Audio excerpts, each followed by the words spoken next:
Goeiemôre, goeiemiddag, goeienaand en welkom by Straatwys.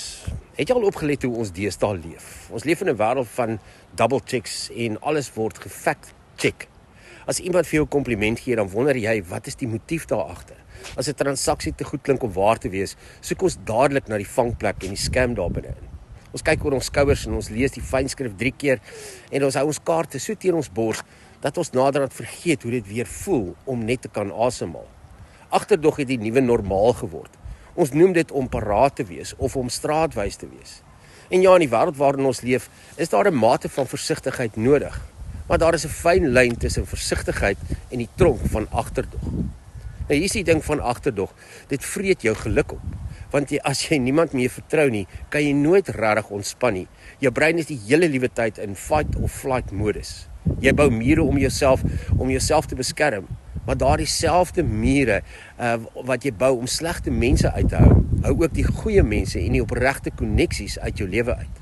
Ons is so bang vir die scam, so bang om vir die gek gehou te word, dat ons menswaardigheid in die proses prysgee. Ons weier om blootgestel te wees, ons weier om kwesbaar te wees. Maar spiritualiteit leer ons juis dat daar krag in kwesbaarheid lê. As jy jouself nie kan oopstel nie, kan jy nie regtig lief hê nie.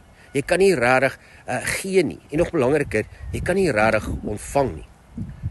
As ons altyd in agterdog lewe, sê ons eintlik vir die heelal, ek glo die wêreld is 'n slegte plek. En raai wat?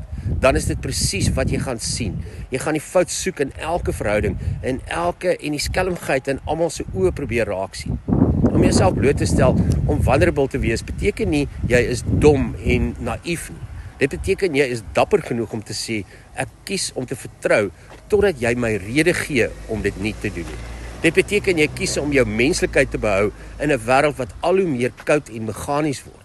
Sonder daardie openheid, sonder daardie bereidwilligheid om soms 'n kans te waag op mense, leef ons nie regtig nie. Ons bestaan net agter die skerm van veiligheid. So my uitdaging vir jou vandag is, laat sak so klein bietjie die skanse net so effens. Hou op om alles vir 5 minute lank te double check. Kyk iemand anders in die oë en aanvaar hulle opsigwaarde. Ja, jy mag dalk 1 of 2 keer seer kry, maar die prys wat jy betaal om altyd agterdogtig te wees, is baie hoër. Dit kos jou vrede. Wees slim, maar moenie toelaat dat jou agterdog jou hard maak nie. Sonder kwesbaarheid is daar geen egtheid nie, en sonder egtheid is daar geen lewe nie. So, tot ons weer saam stap môre, hoop jy 'n wonderlike dag en mooi loop.